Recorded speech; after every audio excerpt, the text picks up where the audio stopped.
tú recordarás cuando nos encerraron en casa, lo recordamos todos. Lo recordamos.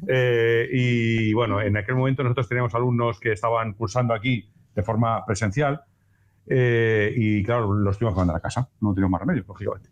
Y entonces había algunos alumnos que estaban a punto de sacar el producto mínimo viable, luego hablaremos de eso, y nos dio mucha pena, porque claro, en aquel momento, en marzo, si recordáis, no sabíamos si nos íbamos a morir todos, con lo cual no sabíamos si había producto mínimo viable o si la vida continuaba, en realidad.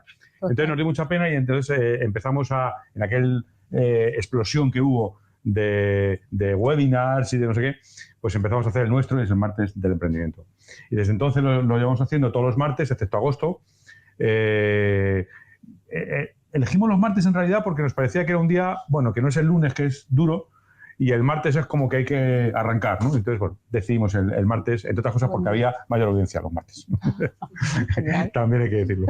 Bueno, total, que lo llevamos haciendo desde marzo del 2020, han pasado por aquí más de 500 emprendedores, y bueno, y básicamente lo que tratamos es, en realidad, les pedimos a nuestros emprendedores, a los que nos visitáis, les pedimos, aparte de que presenten sus proyectos, les pedimos que nos dejen profundizar un poco en ese proyecto, porque hay mucha gente que nos escucha que tiene miedo, que no sabe qué pasa, que no sabe qué va a hacer en la vida, no sabe si emprender o no, pues nos escucha y de alguna forma sirve como referente gente que ha emprendido. Luego, a los emprendedores, me dijo ahora, veréis que este es un emprendimiento un tanto extraño, no es el habitual que tenemos aquí. Luego veremos por qué, muy probablemente por la persona que nos acompaña hoy. Y después también nos interesa mucho la parte personal, porque nosotros siempre pensamos que emprender no solo es una forma de ganarse la vida, que por supuesto lo es, sino además una forma de vida distinta, ni mejor ni peor, pero distinta, y creemos que alguien que lo ha hecho, alguien que lo está haciendo, pues puede servir mucho a otros que tienen miedo, incertidumbre, no saben si lanzarse a la piscina, la vida es muy dura, a ver cómo se lo cuenta a mi familia, piensan que estoy loco, en fin, ese tipo de cosas que todos hemos escuchado. Bien, pues yo creo que eso sirve también para mucho. Con lo cual, digamos, tenemos siempre tres partes. Primero, la presentación del proyecto, y indagar un poco sobre el proyecto para conocerlo. Segundo, un poco los tips que tienen que ver con el emprendimiento dedicados al propio proyecto, y después en la parte personal. Luego finalizamos con alguna pregunta que tiene que ver con la gente que nos escucha, ¿vale? La gente que nos escucha lo hace hoy desde Barcelona, Málaga, Zaragoza y Madrid, que son nuestras sedes, y además desde Colombia, desde Bogotá, y desde Miami, en Estados Unidos. De hecho, hoy nos está escuchando gente de Bogotá que estuvo aquí, que los invitamos para que lo presenciaran, y por tanto seguramente hay mucha gente al otro lado, aunque un horario un poco más matinal para ellos, que nos siguen. En Miami, en Estados Unidos, tenemos una universidad, y también nuestros alumnos pues lo hacen. Tenemos una especie de espacio común, y a esta hora suelen, los martes, nos hacen la esta de parar para escuchar los alumnos que tenemos en Estados Unidos. Así que, Begoña, bienvenida. Ya voy a presentarla, que ya está bien después de este rollo. Voy a presentarla, Begoña, bienvenida.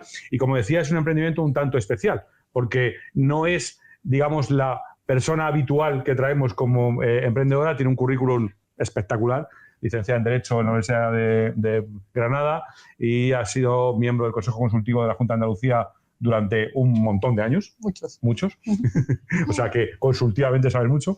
Y también fue un tiempo consejera de Justicia de la Junta de Andalucía. ¿Es letrada o magistrada? No, soy letrada. Letrada de la Administración. Letrada de la Administración de Justicia en el Tribunal Supremo ahora mismo. Letrada de Administración Pública. No, la Administración Pública. Letrada de Administración Pública. Perdón. Letrada de Administración Pública.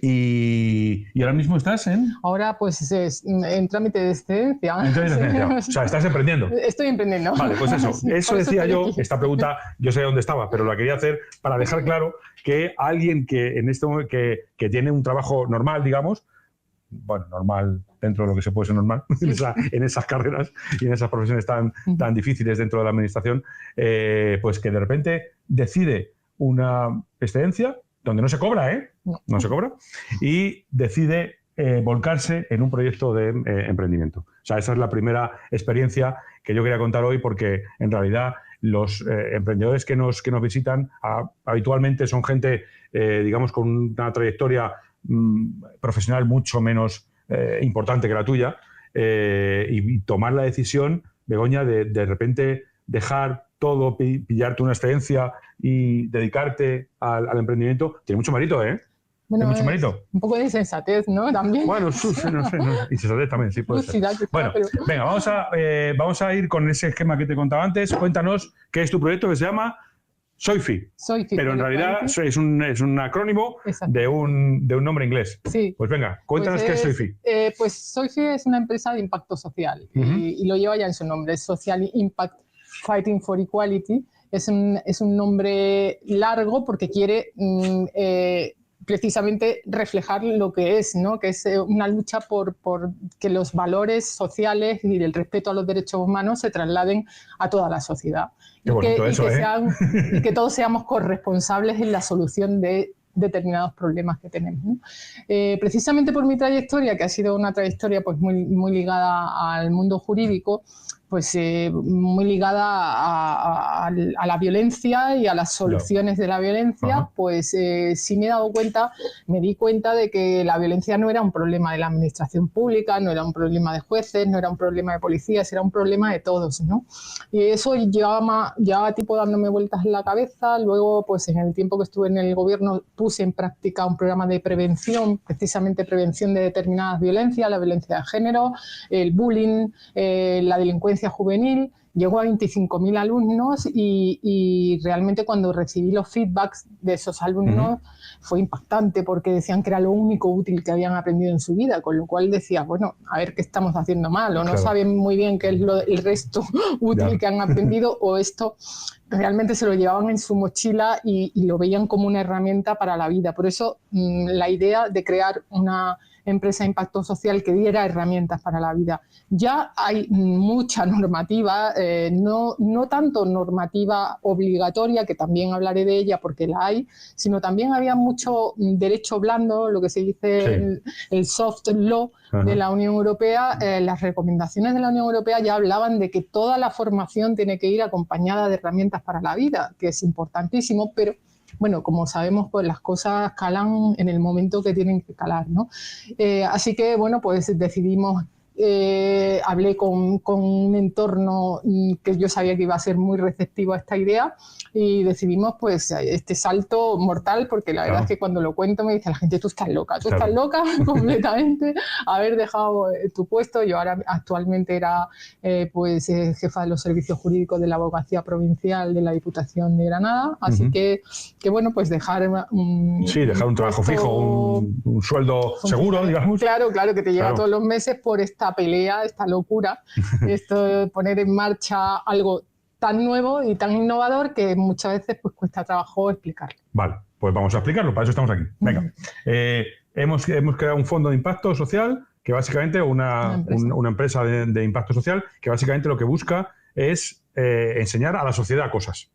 A la sociedad vamos a ir desmenuzando eso, a la empresa, ¿cómo llega SOIFI a una empresa? ¿Cómo llega pues para intentar impactar? Claro, a través de la formación corporativa, porque el impacto, la empresa tiene que corresponsabilizarse de determinados efectos que produce la propia actividad de la empresa. Es decir, una tecnológica pone en el mercado tecnología, pero los riesgos que esa tecnología suponen para la ciudadanía no los aborda. Hay leyes ya que están diciendo tienes que corresponsabilizarte de esa tecnología que pones en el mercado. La única forma de hacer corresponsable a una empresa es a través del conocimiento y de la prevención, para que se use bien esa tecnología, porque la tecnología se puede usar bien o se puede usar mal. Cualquier producto que pongas en el mercado tiene unos riesgos para la ciudadanía. Entonces las empresas tienen que cumplir las leyes y además tienen que cumplir con la sociedad. Esto es la sostenibilidad social, que tan de moda está y que todo el mundo habla de ella, pero al final no se hace nada. No se hace nada porque cuesta dinero y no... Se confunde con la filantropía. No se entiende como una inversión, en realidad. ¿Qué es lo que es? ¿Qué es lo que es? Es valor en realidad, añadido. esto es una inversión. Una inversión que tú puedes vender a tus clientes y efectivamente demostrarles que tu empresa trabaja bajo esos parámetros, tanto hacia el exterior como hacia el interior, porque también hacéis formación, he visto, formación para in-company, digamos, para los trabajadores. Efectivamente. O sea, temas de protocolos de acoso, tan de moda últimamente, tan de moda y tan poco vistos. Yo hablaba contigo, no sé si estás de acuerdo conmigo, que quizá los protocolos de acoso que van a ser obligatorios, que son obligatorios ya, perdón. Son obligatorios. Lo que pasa es que no se están sancionando todavía, pero son obligatorios. Yo creo que les va a pasar, no sé si coincides conmigo, lo que le pasó a la antigua Ley de Prevención de Riesgos Laborales, que en el año 95, yo era abogadillo muy jovencito y no sé por qué, cosas de la vida, me tocó hacer accidente de trabajo, había un montón, y no había concienciación absolutamente nada de accidentes de trabajo. Sí. Y de repente la ley del 95, que me parece que fue un cambio radical, acompañado de mucha formación, permitió que efectivamente las tasas de accidentes de trabajo disminuyeran de forma increíble. Pero a la ley de prevención de riesgos laborales, que ya contenía la necesidad de prevención social, eso no se ha desarrollado. Y estaba en la ley de prevención de riesgos laborales ya, o sea, yo creo que la ley de prevención de riesgos laborales, que era Belloc, ministro, sí. Si no recuerdo mal, Belloc, era Belloc ministro, la ley eso es, yo creo que de las mejores leyes europeas de prevención de riesgos, básicamente porque se ha demostrado que efectivamente funcionaban. Pero hablaba ya incluso de la prevención social, de la prevención psicológica de los trabajadores y de la salud psicológica de los trabajadores, pero esa parte no se ha desarrollado. ¿Qué hacemos ahí? Pues ¿hay que hacer algo? Pues simplemente dar conocimiento y formar. Es decir, un protocolo no puede funcionar si no se conoce y sobre todo si no se sabe distinguir lo que es acoso de lo que no es acoso. Entonces eso es lo que nosotros hacemos, enseñar qué es acoso y qué no es acoso, porque a veces hay un límite que la gente no sabe cuál es, ¿no? Realmente ni siquiera los niños saben en el colegio qué es bullying y qué no es bullying, creen que están gastando una broma. Me río porque yo soy abogado y tuve un juicio la semana pasada donde una clienta mía acosaba a una compañera, demandaba a una compañera por acoso. Había puesto en marcha el protocolo de acoso laboral en la empresa, no sé qué. Y yo, según me lo contó, dije, mira, esto no es acoso. Esto no es que te llevas, es que te llevas mal con alguien, hija. Yo voy a intentar defenderlo, pero esto no sé cómo saldrá la sentencia, ¿eh? Lo mismo. Ya sabes que la vida es muy complicada. Y los jueces laborales son también muy complicados. Y muy pero cabe, no creo que prospere. Y fíjate, soy el abogado que lo intenta, pero no creo que prospere. Porque es verdad lo que tú dices, la línea fina entre el acoso laboral y, digamos, llevarse mal, que es lo que entre los trabajadores, pues hijo, yo no sé, no te vas a tomar copas con él después, con tu compañero o compañera que te... Pero hombre, de ahí al acoso hay una... Entonces, efectivamente hay mucho que formar y la gente no sabe, todo es acoso. Todo es acoso o nada es acoso. O nada es acoso para la empresa, efectivamente.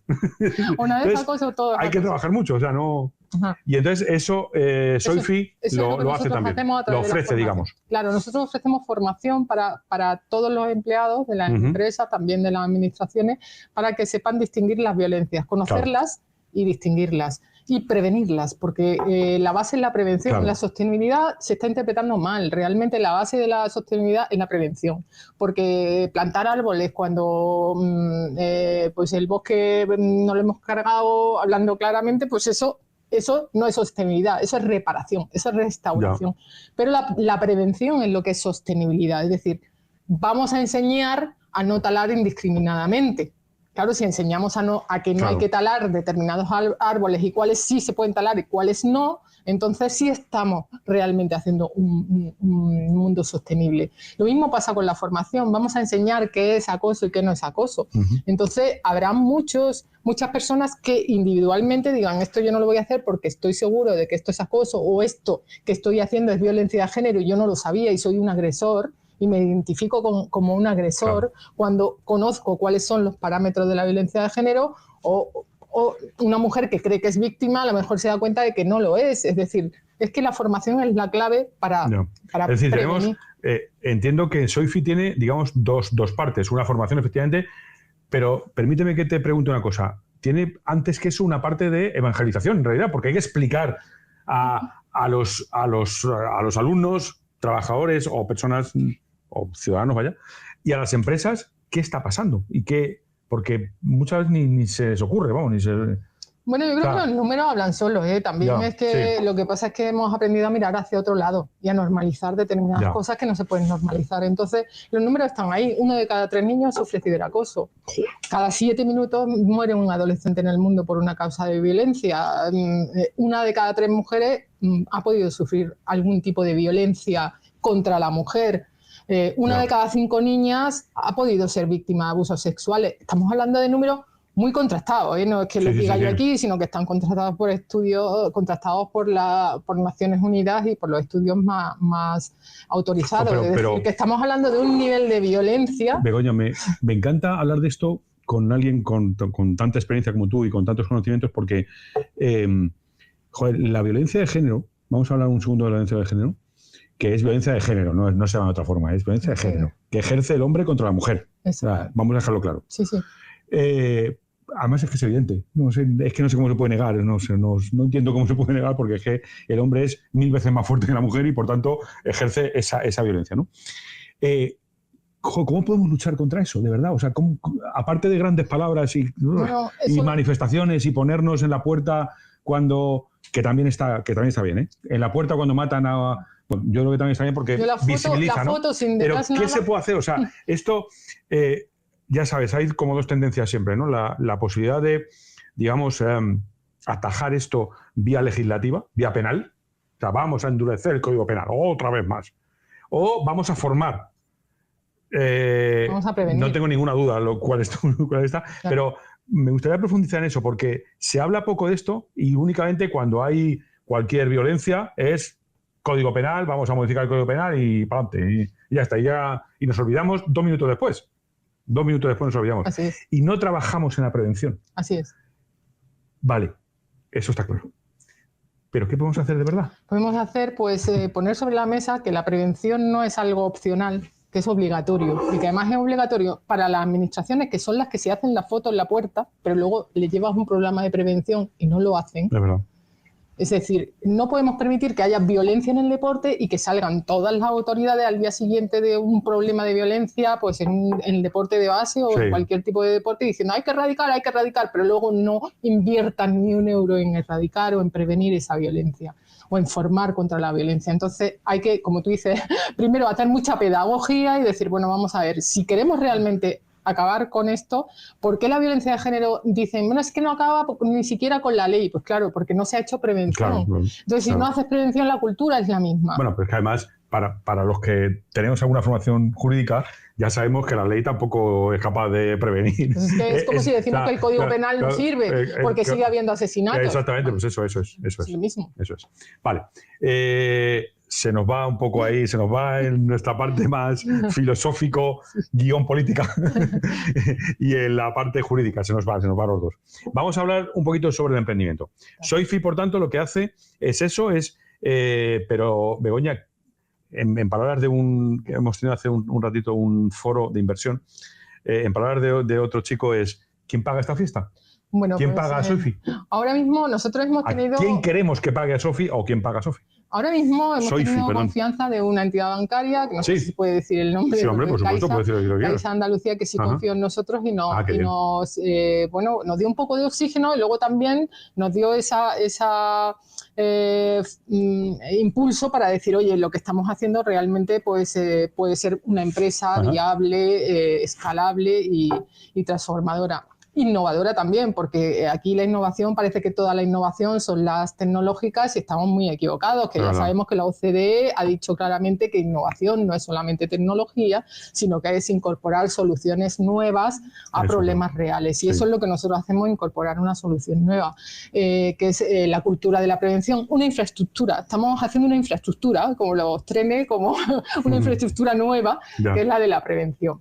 Entonces, bueno, pues confiaron en nosotros, nos dieron ese primer oxígeno. Luego también pues los socios hemos apostado y ahora mismo pues estamos en un momento en el que hemos hecho los deberes, ya no estamos en la idea, ya hemos ejecutado, ya hemos validado, tenemos certificaciones, tenemos alianzas como la de Story Training, una plataforma increíble, así que ahora mismo hemos hecho nuestros deberes y estamos en un momento para escalar. Pero ahora y para crecer. Dirígete, hace un ratito hemos tenido el foro de NAC Business Angels, que es nuestro instrumento de financiación, y había otros proyectos. pero aprovechamos que seguramente hay gente conectada todavía de los inversores nuestros. ¿Qué necesita y qué gana un inversor si invierte en...? Bueno, pues sí, la rentabilidad es altísima porque es una empresa de formación online, pues estamos viendo las facturaciones de empresas de formación online. Realmente nosotros lo que estamos haciendo es formación online, lo que pasa es que la hacemos sobre riesgos sociales. Es que a veces se cree que las empresas de impacto social tienen menos rentabilidad o que se renuncia a la rentabilidad o que son filantropía. No lo son, tienen una rentabilidad. Incluso la sostenibilidad económica es mejor a medio y largo plazo que las grandes tecnológicas que son un crecimiento súper rápido, pero luego la sostenibilidad está en cuestión, ¿no? O sea, que sí que es verdad que se gana en rentabilidad, pero además es que se están solucionando problemas sociales. Vale, pero ¿nuestros clientes son empresas entonces o nuestros clientes los vuestros? Ahora mismo son empresas, administraciones también. Administraciones públicas. Administraciones y empresas, pero también puede ser al final un B2C, que sean los particulares, porque hay muchos padres, por ejemplo, interesados en solucionar el problema de bullying que están sufriendo su hijo y que no le dan solución en el centro educativo. Bueno, es verdad que centros educativos también pueden invertir en esto. Sí, centros educativos privados, empresas, universidades privadas. Vamos a abrir el espectro, que hay gente que nos escucha.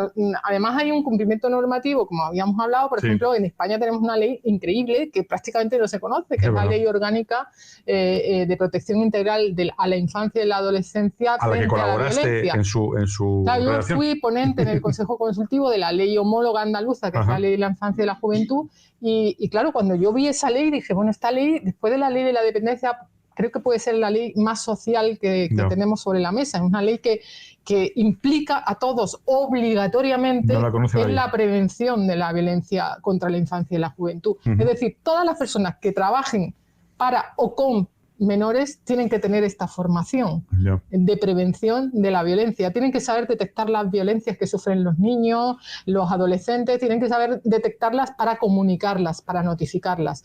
Entonces, esta prevención que ya la ley obliga, como digo, a todas las empresas que trabajen con y para niños, imaginaros las empresas que hay, de monitores, de docentes, por supuesto, universidades privadas, centros privados, administraciones públicas. Bueno, es que es increíble. Todos tendrían que tener esta formación. Sin embargo, pues hasta que no pase algo... hasta que no empiecen a sancionar, ¿no? Parece que hay que reaccionar solo cuando. Sin embargo, yo creo que este puede ser un criterio finalmente para seleccionar un centro, porque cuando se crea un entorno seguro y todos los empleados de esa empresa tienen esa formación y hay un entorno seguro para los tuyos, hay una elección muy clara de una empresa sobre otra, con lo cual hay un valor añadido muy claro. Déjame que abuse de tu formación administrativa. ¿Sería razonable meter en los pliegos de condiciones públicos ese tipo de...? Sí, no solo es razonable. Exactamente igual que los de igualdad ahora, que ya casi en todos está ya. Claro, pero es que no solo es razonable, es que en algunos casos es obligatorio, por ejemplo en LGTBI, la ley trans, llamada ley trans, ya el decreto de desarrollo impone a las empresas de más de 50 trabajadores la formación como obligatoria, por lo tanto, si no tiene esa obligación, esto es una condición especial de ejecución del contrato. Debería, claro, ahí podría incluso impugnarse el contrato y la empresa no podría ejecutarlo, pero también como criterios sociales. Sabemos que la contratación pública ahora, después de la última generación de directivas, esto es muy técnico, pero a mí me gusta mucho la contratación pública porque la he trabajado mucho, pues ahí hay unos criterios sociales que ahora la Unión Europea incorpora a los pliegos. Sí, está incorporando esto de contratar a gente de más de 52 años, gente de exclusión, gente en riesgo de exclusión. Pues todo lo que hace SOIFI cabe dentro de los criterios sociales. O sea, que tenemos mucho trabajo, Begoña. Tenemos mucho trabajo. Demasiado. Vamos a seguir profundizando un poco más en el asunto. SOIFI, ¿cuándo nació? ¿Es jovencita, vieja? ¿Cómo es? Es jovencita, vieja soy yo. Bueno. Soy que lleva pues 2 añitos aproximadamente. No eres vieja. Bueno, yo ya soy senior, muy senior. Porque si para el emprendimiento. Estoy casi... No, fíjate, el emprendimiento, hay el informe GEN habla de que la edad donde más emprendedores aparecen es entre los 35 y 45. O sea que estamos un poquito más para allá. Sí. Pero muy cerquita de ahí, muy cerquita. Muy cerquita de ahí. Vale, lo que te quería decir es... es una empresa que nació joven, o sea que tenemos 2 años, nació hace poco, 2 años. Con producto viable menos. Con producto viable menos.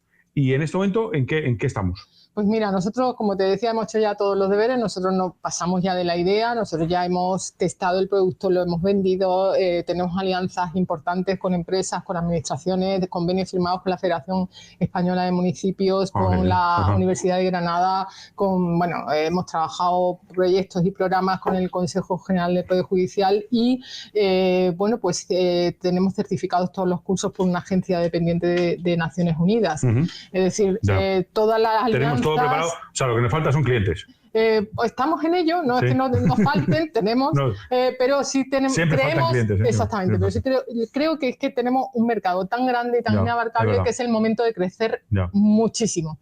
Y para ese crecimiento y escalabilidad hace falta financiación. Y ahí es donde está la asignatura pendiente del emprendimiento, creo yo, para este tipo de emprendimiento, sobre todo para el impacto social, ¿no? Que está muy poco desarrollado. Vale. Y ahora esta formación, a través de una alianza que tenéis con Storytelling, se va a hacer de una forma un tanto especial, ¿no? Porque Storytelling tiene una forma especial de hacer las cosas.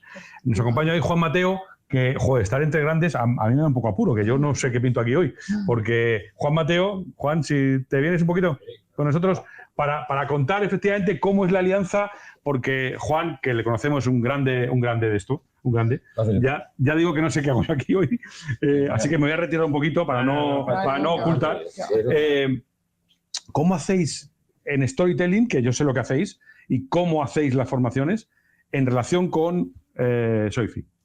Bueno, la verdad es que cuando yo conocí a Begoña y me planteó, un amigo común maravilloso que es Rafa Mira, me plantea una joint venture. Sí, eso es. Entre Soifi y Storytelling. Lo que me plantea es todo lo que ella ha contado, que a mí me pareció absolutamente delicioso. Nosotros nos dedicamos a soft skills, que es una parte importantísima, pero me parece que una soft skill absolutamente imprescindible es el tema de los riesgos sociales, ¿no? Y eso lo ves en las empresas, lo ves como culturas que no están en eso, son culturas mucho más tóxicas y dices, no, eso influye en la productividad y la productividad influye en el resultado. O sea, que aunque no sea nada más que por egoísmo inteligente, habría que meter eso ahí, ¿no? Entonces, es verdad que Storytelling tiene una manera distinta de enfocar. Nosotros hacemos ficción. Eso es. Pero es que ellas ya habían hecho ficción. Ah, sí, ya habéis hecho ficción. Para los niños ya tenían ficción, tenían dibujos animados, o sea, ya habían entrado en ese tipo de formación. Es verdad que hay otras cosas que no puedes, por ahora hay que, al estar con unas certificaciones muy importantes de las Naciones Unidas, pues tiene que ser hecho con expertos de primerísimo nivel, con evaluaciones. Juan, déjame un segundo. Juan Mateo, como digo, es Storytelling, efectivamente, y tiene una formación muy, muy curiosa. Yo recuerdo una cosa que me enseñaste hace un tiempo, que es clases de filosofía impartidas por un filósofo en el metro. Y entonces yo recuerdo que una de las escenas, una de las clases, digamos, era que yo entraba en el metro solo y de repente se sentaba enfrente de mí, vestido, por supuesto, Platón. Y entonces me ponía a hablar como si hablase con alguien del metro, de verdad, y claro, y efectivamente era Platón que se estaba dirigiendo a mí para hablarme sobre filosofía que no había entendido nunca, y de repente en el metro sí que lo entendía. Ese es el tipo de ficción a la que se refiere Juan Mateo, que es espectacular. O sea, yo me quedé absolutamente alucinado con esa solución. Entonces, claro, ¿eso cómo se hace? ¿Cómo recreáis la ficción utilizando el modelo Platón que he intentado explicar para conseguir que los trabajadores de una empresa, por ejemplo, entiendan lo que es el acoso, punto uno, o entiendan los ciudadanos en general que el acoso de los niños? ¿Recreáis algo de eso? Bueno, ponéis a un niño, para entendernos, un niño que está sufriendo ciberacoso y esa ficción, ¿cómo hacéis? No, ¿Cómo se mezclan? Sí, lo que ha hecho, y además ha hecho unas producciones realmente preciosas para los niños, en dibujos animados. Bueno, bien, eso es. Como pues, alguien en un equipo de fútbol del colegio, pues se ponen a meterse con él, y lo ven en una historia de dibujos animados. Para los niños es por ahora lo que ha florecido y está florecido además por empresas muy, muy relevantes. Sí, ¿no? Empresas que tienen Goyas y que tienen, que tienen alguna nominación al Oscar, que cuentan muy bien las historias. Entonces hemos contado cómo qué violencias se pueden presentar en el mundo del deporte para que los niños las detecten cuando les ocurran, sepan identificarlas como una violencia, porque a veces no saben que están sufriendo acoso, que están siendo víctimas de racismo, xenofobia, entonces es importante que lo identifiquen. Y la historia lo va contando y los expertos van entrando en momentos oportunos y les van diciendo, pues esto ha pasado por esto, por esto, por esto, y les va explicando. Y para los mayores tenemos un programa de violencia de género que yo creo que es único ahora mismo en España, que es un programa que mezcla cultura con tecnología y con un coaching sobre violencia de género, sobre la prevención de la violencia psicológica, que es la primera violencia que se produce. Sí, empieza siempre por la violencia psicológica, luego va escalando. Y es una bailarina mexicana premiada, premio Juventud en México, que fue víctima de violencia psicológica y que salió de ella a través de una performance de arte contemporáneo. Entonces, pues ella con esa performance, que es impresionante porque se ve el miedo que pasaba en la propia performance, luego salen unos expertos a explicarle qué pasaba, por qué iba reaccionando de cada manera en cada momento, por qué la sociedad reaccionaba de determinada manera, y con un QR que nuestros jóvenes, nuestra sociedad joven incorporó la tecnología, pues con un QR el público va interactuando y va diciendo quién ha sufrido ese tipo de... Entonces, in situ se mide qué personas han pasado por violencia psicológica. Y es impactante porque al principio hacemos una pregunta, al principio de la performance, o nosotros le llamamos inmersión. Al principio de la inmersión, el número de personas que creen que han sufrido violencia psicológica es mucho más bajo del que se produce al final. Y casi un 70% del público ha sido víctima de violencia psicológica. Lo que pasa que déjame otra vez, no lo puedo evitar, se me va a la parte jurídica necesariamente, no lo puedo evitar. Claro, está muy bien que la gente detecte que ha podido ser víctima de violencia psicológica, pero en realidad lo que queremos es que los verdugos, digamos, son los que tienen que aprender. Tenemos que intentar que aprendan. Ellos tienen que aprender, no está limitado a mujeres la inmersión. Van también hombres que pueden identificarse como agresores, pero lo importante es que ellas sepan poner fin y no entrar en el ciclo. Lo importante es que sepas poner fin a la violencia en un punto en que no hayas entrado en un ciclo ya sin retorno. Entonces, si eres capaz de identificar la violencia psicológica, puedes salir de esa relación tóxica antes de que pongas en peligro tu vida, ¿no? Y de hecho, en las 2 inmersiones que hemos realizado, ha salido gente llorando, identificando que su relación realmente era una relación de la que tenían que salir, ¿no? Bueno, entonces, por acabar con esta joint venture, lo has dicho muy bien, lo que estamos haciendo es hacer ficción. A ver, para ahora, ¿cómo vuestra alianza exactamente cuál es? Esa alianza y esa búsqueda además de inversores que estamos, tanto Soici como nosotros, es precisamente tener los fondos suficientes como para que esos contenidos cada día, aparte de los contenidos que tienen que ser así porque están certificados por una agencia de Naciones Unidas que exige determinadas cosas, y me parece lógico, pero empecemos a producir mucha más ficción que permita a la gente ver más claramente todo ese tipo de cosas, ¿no?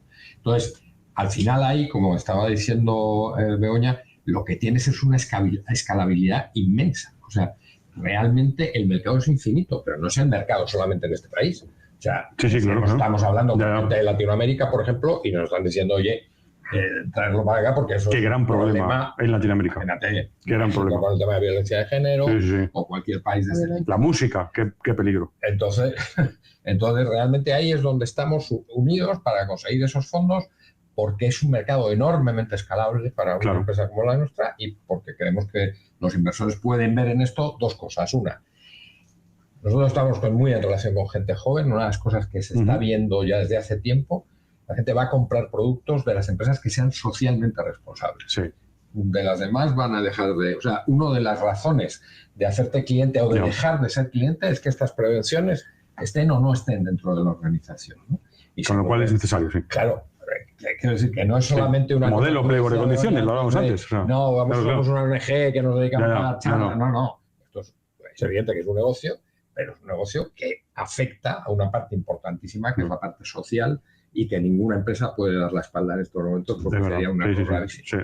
Un error de su propia imagen. Vamos. Exacto. Bueno, Juan, pues muchas gracias por fijaros en la joint venture, Soici Storytelling, que será muy grande. Verás, Begoña, esto está todo muy bien, está todo muy bonito, el propósito es maravilloso, pero veo que aún le falta número. Le falta número. Para eso voy a sacar a otro de nuestros grandes activos, que es Fernando Marcos, que es un tipo genial. Solo tiene una cosa mala, que la tengo que decir, que es del Madrid. Y bueno, no puede ser perfecto. Por lo demás, es un tipo perfecto. Y él me ha enseñado que todo está muy bien, pero que esto tiene que tener un número. Total. Así que Fernando, que es además quien lleva nuestros proyectos de inversión en NAC Business Angels, pues le vamos a dejar que nos haga una pregunta. También, que te haga una pregunta, le pido a Fernando en relación con los números, porque seguro que está pensando en eso. Fernando, vente con nosotros un poquito, anda. Que dinamicemos esto. Es que yo me aburro ya solo conmigo mismo, no sé. Buenas tardes. Venga. Muchas gracias. Fernando Marcos, un genio del Madrid. Eso soy yo. Lo único malo. Vale, ahora hablamos de los números. Pero a mí me ha resultado tan interesante la conversación que voy a hacer un previo. Venga. Las personas que atienden al foro y los amigos que me conocéis, conocéis mi vinculación con la parte oeste, la costa oeste de los Estados Unidos. La zona demócrata, por decirlo de alguna manera. Creo que resulta interesante también hacer partícipe a la audiencia de tu formación en Harvard. Madre mía, Harvard, Fernando. ¿Cómo está Harvard? ¿Cómo está Harvard? Lo que está sufriendo Harvard.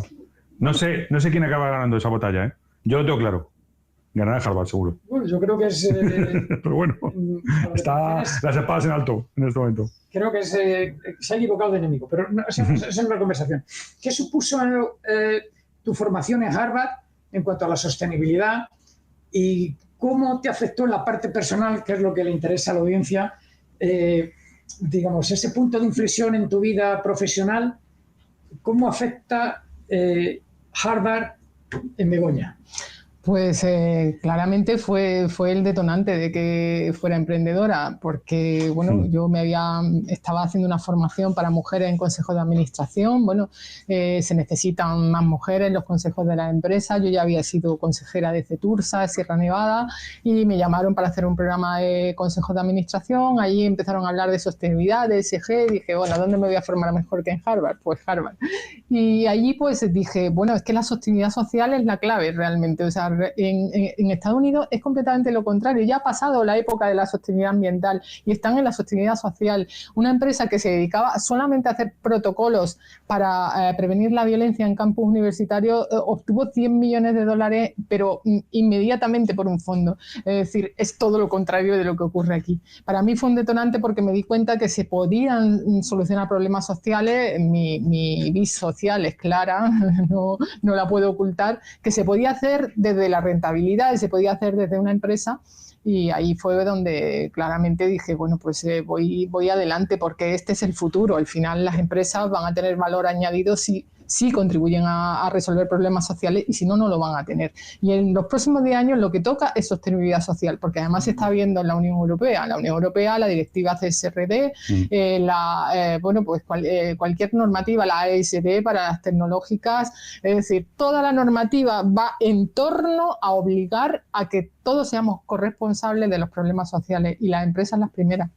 Sin ninguna duda. Esa es una de las referencias en las que hay que fijarse de verdad, no solo en el glamour y en el apellido que tiene.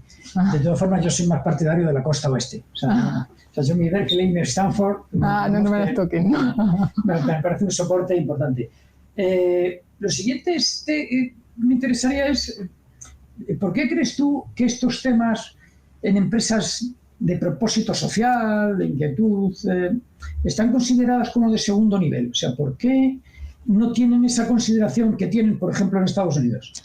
Pues yo creo que porque aquí todavía no se entiende bien la sostenibilidad social. Creo que yo he ido a bastantes foros de impacto social, de sostenibilidad social, y creo que todavía hay una confusión con la filantropía.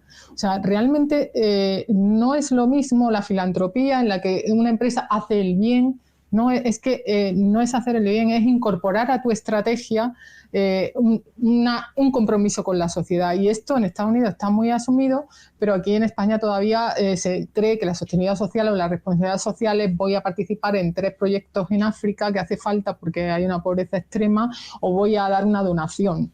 desligado completamente del objeto, de la acción, del core de la propia empresa. Entonces, cuando se asuma que realmente hay una estrategia de sostenibilidad social ligada a la empresa, que precisamente es sostenibilidad social, que te va a añadir valor y que además es obligatorio informarla a través de porque lo impone la directiva CSRD, entonces va a haber estrategias que van a necesitar herramientas como las de SOIF Story Training para justificar qué es lo que aporta la empresa a la sociedad, ¿no? Claro. Cómo soluciona y cómo mitiga los riesgos que ella misma pone en la sociedad, que es lo que yo decía, por ejemplo, de las tecnológicas, ¿no? Que ha tenido que llegar primero la normativa, la ASD de la Unión Europea, a decir, oye, tecnológicas, que tenéis que tomar medidas para que no haya los problemas que está habiendo de violencia digital, que son dramáticos. Y, bueno, antes de las cuestiones económicas, hablas de la referencia siempre son las compañías tecnológicas. Parece que si no tienes una web o tienes un desarrollo software nuevo, parece que no es un proyecto innovador. ¿Qué supone la inteligencia artificial en un proyecto social como este?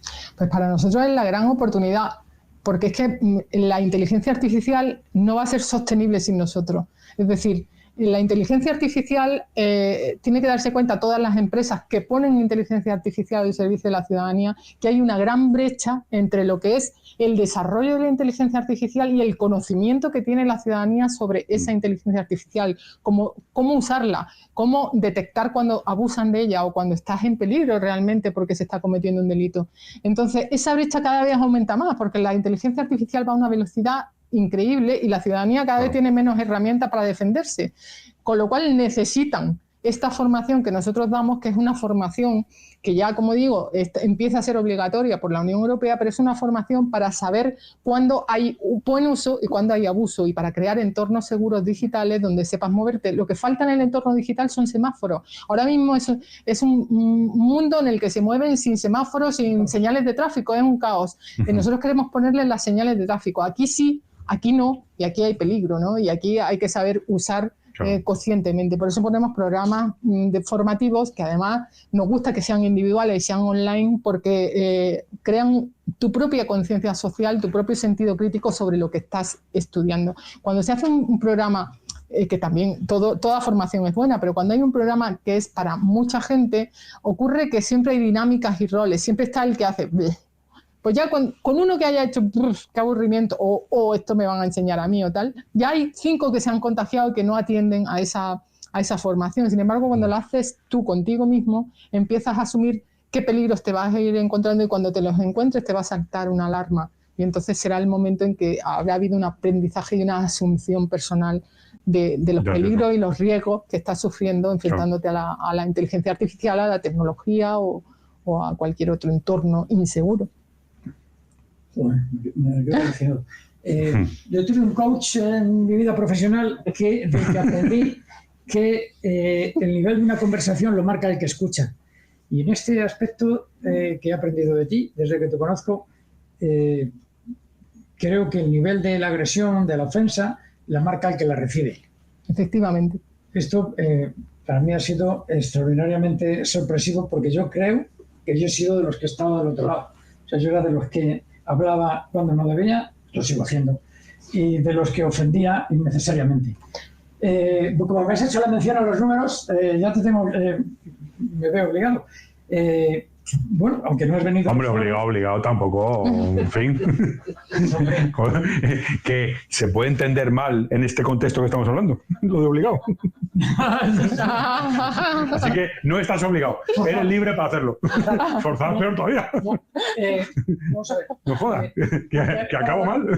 Muy probablemente en el proceso en el que la compañía se desarrolle y esté, digamos, en los parámetros habituales en los que sea uno de los proyectos, de las startups que traemos al foro, pues muy probablemente esta compañía tiene todos los requisitos que, digamos, están en el corazón de NAC Business Angel. Es una empresa que tanto los fundadores, Juan Claudio Abelló, como Wilfredo Jurado, como Hugo Barceló, son empresas que si no son buenas para todos, no son buenas para nadie, son empresas que sean socialmente invertibles, que sean escalables y con las que se pueda ganar dinero.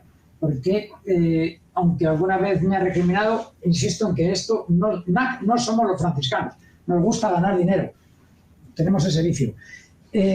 ¿Por dónde vais en el roadmap de financiación? O sea, ¿cuánto dinero os falta para, digamos, ponerlo donde debería estar con el business plan que supongo que tenéis en marcha? Sí, tenemos un business plan muy conservador y otro más, digamos, pensando en lo que realmente tenemos que abarcar, porque sabemos que es mucho lo que tenemos que abarcar. Entonces, nosotros sí habíamos planteado pues 500.000 euros como conservador y más de 1 millón para hacer la escalabilidad que necesitamos. Cierto es que no nos hemos presentado a ninguna ronda de estas que se presentan los jóvenes, porque primero... Jóvenes eres tú. No tan joven ya. Yo ya mido... Soy fiel joven. Claro. A mí me hizo un business angel, que esto tarda 8 meses de due diligence, y yo digo, 8 meses, y eso es media vida. No. O sea, no. Pero no se tarda tanto, hombre. No puede ser. No, lo que pasa es que, mira, hemos criticado mucho a la administración pública por la lentitud, todos lo sabemos, ¿no? Yo fui consejera también de administraciones públicas y mi gran empeño era la simplificación de los procedimientos administrativos y la modernización. De hecho, la primera simplificación de Andalucía, que es como un país como Portugal, la hice siendo consejera de Justicia y Administración Pública. Es decir, los tiempos para mí son vitales, los tiempos de respuesta. Entonces, creo que el ecosistema ahora mismo de emprendimiento tiene un tiempo de respuesta que, por ejemplo, para la escalabilidad, que nosotros ya podríamos empezar a escalar, pues a mí me genera un poco de inquietud pensar que ya podemos escalar porque ya hemos hecho los deberes, ya no es en la idea, sino que ya está testada, pagada, es decir, la hemos probado, la hemos testado, tenemos unos feedbacks increíbles. Entonces decimos, estamos en el momento de escalar y de crecer, pero ahora tenemos que esperar 8 meses o 10 meses y parar la empresa 8 o 10 meses hasta que llegue el capital. ¿Pero por qué? No lo sé. Creo que se tarda mucho en financiar, ¿no? Y luego se piden números que tú dices, eres una startup. Si a mí me estás pidiendo ya que facture, pues yo estoy empezando. Es decir, ¿qué facturaciones? No. Es decir, el ecosistema para el emprendimiento social es todavía, se ve la empresa con un marco antiguo, tradicional y caduco. Déjame que lo diga porque lo tengo que decir para que todos los que lo están viendo... es así, el marco con el que nos miran es un marco antiguo, tradicional y aplicable a otros tipos de empresas, pero no al emprendimiento social. Porque no hay mediciones estandarizadas, no las hay, métricas, y entonces, bueno, pues al final te miran con ojos de una empresa de otro tipo, y no es lo mismo. No, pero Begoña, nosotros aquí hemos tenido compañías que lo han empezado a vender y que presentan una valoración de 6 millones de euros. Ayer, tecnológica, apps. Yo tuve ocasión de acompañar a Juan Claudio Bellón al patronato de la Fundación Princesa de Girona, donde tenían la etiqueta, todos ellos, de proyectos de impacto social, y yo te diría que de los 10 que presentaron, pues te diría que 1, 2... tendría la capacidad de tener el impacto social que tiene la aventura que tú tienes entre manos. Es decir, probablemente también haya que buscar el foro adecuado. Seguro. En ello estamos buscando el socio adecuado, es decir, que entienda también nuestra urgencia, en cierto modo, porque vemos que ya estamos en el momento de escalar. Entonces, queremos a alguien que sepa que estamos en ese momento, ¿no? Que lo vea, cuál es la escalabilidad del proyecto y la vis transformadora que tiene, porque no es solamente que es muy rentable, es que además es muy transformador, es que puede transformar una sociedad. De hecho, la violencia transforma sociedades. Ahí tenemos el ejemplo que yo he trabajado en Bosnia en misiones para la Unión Europea con la Fiscalía General de Bosnia. 7 años después de la guerra de los Balcanes, vosotros os acordáis que en Yugoslavia había zonas como Croacia que tenían un desarrollo similar a Italia o a España y que la violencia las arrasó. Es decir, la violencia no controlada a ese nivel, pero bueno, si vamos a pequeños niveles, yo también era la titular de los centros de menores, de reforma de menores de Andalucía, y había niños que lloraban todas las noches porque no sabían que habían cometido un delito, pero estaban en un centro de reforma todos los días durante 1 año o durante 6 meses separados de sus padres. Entonces, la violencia hay que detenerla, hay que prevenirla ya, es urgente, no es una cosa que podamos esperar años a que ocurra. Cuanto antes empecemos la transformación, mejor, ¿no? Y creo que bueno, pues esa es un poco la urgencia, no solo social, sino también nuestra, de decir, bueno, es el momento de apostar por la prevención como una cultura nueva que no está, pero es el momento porque además es el entorno está ayudando a ello la normativa europea, la normativa española, están ayudando a que esa cultura de la prevención llegue. O sea que tenemos ahora mismo perfectamente el caldo de cultivo para que esta empresa arranque y escale a gran velocidad. A mí, Begoña, me da un poco miedo que al final acabáis dependiendo mucho de la administración pública. Ese es el gran riesgo de las empresas de impacto social, que al final no sean capaces de generar clientes y que dependan de dinero público. En el momento que dependen de dinero público, estamos hablando de más de tercer sector que de empresas de impacto social. Nosotros tenemos que depender de empresas. O sea, la administración pública obviamente está interesada en nuestro, pero no tiene presupuesto. Yo he sido miembro de un gobierno y el presupuesto para restauración, para como tú dices, poner el parche ya cuando ha ocurrido, bueno, código penal y restauración, justicia restaurativa. Para eso hay presupuesto en las administraciones. No lo hay para prevención. No lo hay para prevención. Entonces, o la prevención la asumen y son corresponsables las empresas y además pueden hacerlo a través de su sostenibilidad social, o realmente no vamos a depender tanto de las administraciones públicas. Realmente es que depender de la administración pública sabemos que está sometido a unos riesgos para una empresa que realmente no queremos que ocurran. Por eso estamos acudiendo a las empresas privadas, primero a las grandes, que son las que más obligaciones tienen legalmente para cumplir determinada normativa, pero cualquier empresa, hacer de ella un entorno seguro, o como decía Juan, es que son asentismo, bajas médicas por problemas que se pueden solucionar con formación. Es que tú tienes un trabajador que seguramente por estadística su hijo puede estar sufriendo bullying, por estadística puede estar sufriendo violencia de género, es decir, tú estás dándole herramientas a tus trabajadores y ellos están a lo mejor produciendo menos porque están preocupados por el problema de violencia. Los protocolos, efectivamente, los protocolos de acoso son obligatorios en cualquier empresa, ¿eh? Desde 500 o 5.000 hasta 4. Pero de acoso LGTBI son ya obligatorios por la ley trans, y ahora los protocolos también para la prevención de la violencia en la infancia y la juventud, de la LOPIBI, la famosa LOPIBI, estos también son obligatorios ya. Y bueno, pues ahí están, ¿no? Y los tienen que tener todos los clubes deportivos, los tienen que tener todos los centros docentes, los tienen que tener, bueno, pues todo, es decir, es que en los centros sanitarios, es decir, es que es inabarcable y es obligatorio, es decir, es cumplimiento. Y las empresas rápidamente se pusieron con sus departamentos de compliance, ¿no? Esto está muy de moda, este es mi director de compliance, vale, pues esto es cumplimiento. Esto es cumplimiento. Lo que pasa es que el cumplimiento tiene que estar asociado a sostenibilidad social y a la estrategia. Y cuando sepan conectar todo esto, es cuando nosotros pues creceremos exponencialmente. Entonces, bueno, yo creo que esto va a llegar pronto y que es el momento de la sostenibilidad social. Es decir, que quien ahora mismo invierta en sostenibilidad social sabe que va a pasar lo que pasó hace 10 años con la sostenibilidad ambiental, ¿no? Perdón un segundo. Aprovecho también porque es una consulta bastante recurrente que aparece en la web de NAC. Cuando preguntáis qué es una empresa, una compañía, un emprendimiento de impacto social. Esto es una compañía que tiene unos clientes, pero los usuarios es la sociedad. Y esto es un paradigma. Cuando lo traigamos al foro, retomaremos esta conversación y volveremos a hablar de ello. Yo, si me Venga. No sé cómo vamos de tiempo, pero supongo que mal.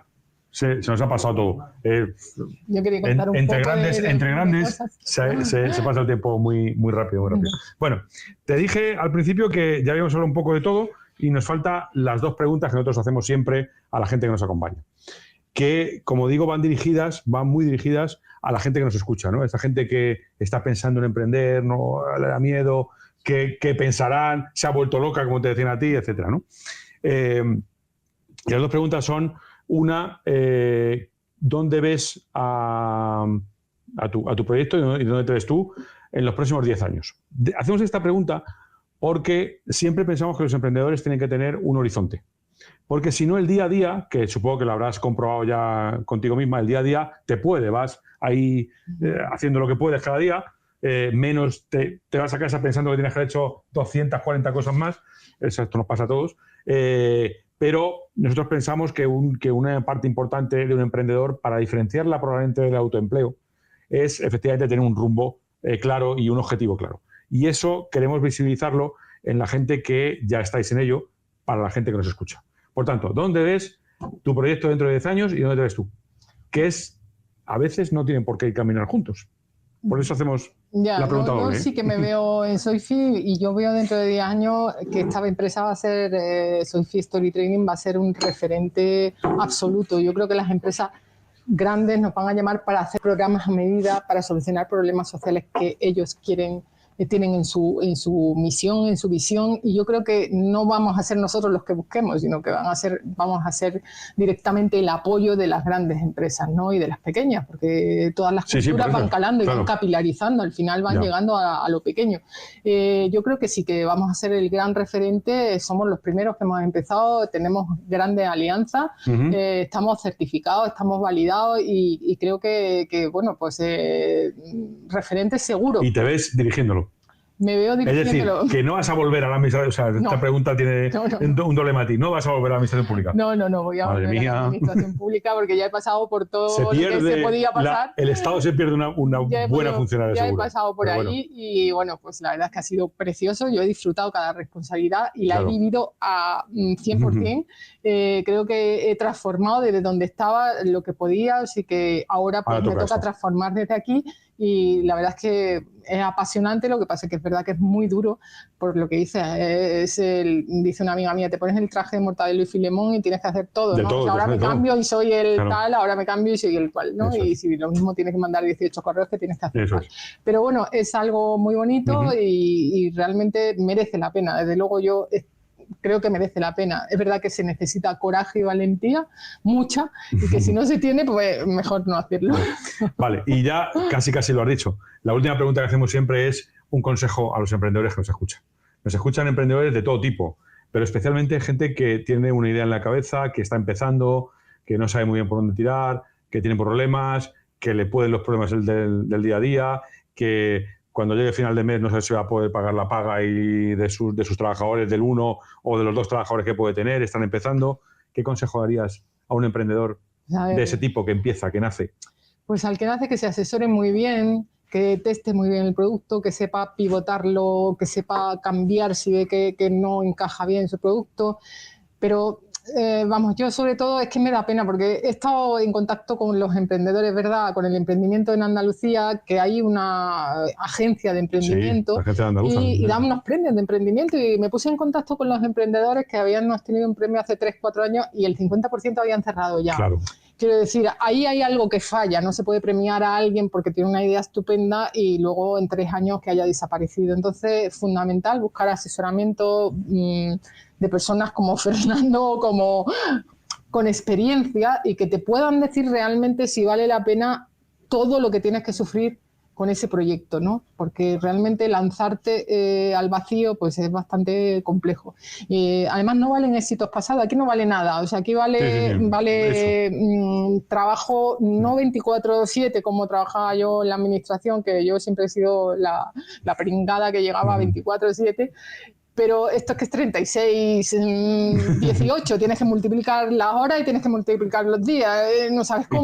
Y tu rol, tienes que multiplicar tu rol, que es muy difícil. Entonces es muy duro, sacrificas mucha parte personal, también de familia, bueno, es durísimo. Entonces cuando uno se lanza, pues por lo menos que tenga algún tipo de red de asesoramiento que le pueda decir, pues si va bien orientado o no. Yo diría eso, y luego es que es necesaria esa dosis de insensatez lúcida, porque tiene las dos partes, pero esa dosis es importante tenerla y decir, bueno, pues creo en mi proyecto y voy a intentarlo. Y luego, pues si uno fracasa no pasa nada, porque hay otras vías. Déjame que rompa las reglas, porque las reglas están para romperlas. Esto, decirlo por 2 juristas es un poco raro, pero bueno, las reglas están para romperlas. Y te voy a hacer una pregunta más. A ver. Para una persona formada como tú, que de repente coge una excedencia y se dedica a emprender, ¿has hecho en falta haberte formado en emprendimiento? en todas esas roles que te tienes que poner, los sombreros, que es muy típico de los sombreros, ¿no? ¿Has echado en falta esa formación? ¿Tú crees que es necesaria? ¿Una formación de emprendimiento? Por lo menos por mi trayectoria, no. Claro, es verdad que yo he gestionado mucho desde la administración pública, he puesto muchos proyectos en marcha, he llevado proyectos de países enteros cuando era jefa de Relaciones Internacionales del Consejo. Imagino que tendrás a un montón de gente que te hace cosas, pero de repente estás solo. Bueno, dirigir proyectos y poner proyectos en marcha es casi lo mismo. El único problema es la financiación, que tú la tienes en la administración pública, claro que la tienes, aquí no la tienes. No, pero luego tienes gente de prensa, tienes gente de no sé qué, tienes financieros, tienes el departamento financiero, tienes... No tanto. Bueno, tienes tú que enseñarle que son muy duros en la administración pública, tienes la intervención que te mira... Yo la verdad es que personalmente no he echado en falta formación en emprendimiento, pero creo que es absolutamente necesaria. O sea, que yo te digo que el entorno en el que tiene que crecer un emprendedor tiene que ser un entorno de formación, de apoyo, tiene que haber una red de apoyo necesariamente, ¿no? Pero sí, y claro, para eso están, me imagino, centros como el vuestro, para asesorar, para seleccionar a la gente que realmente tienen proyectos que valen la pena.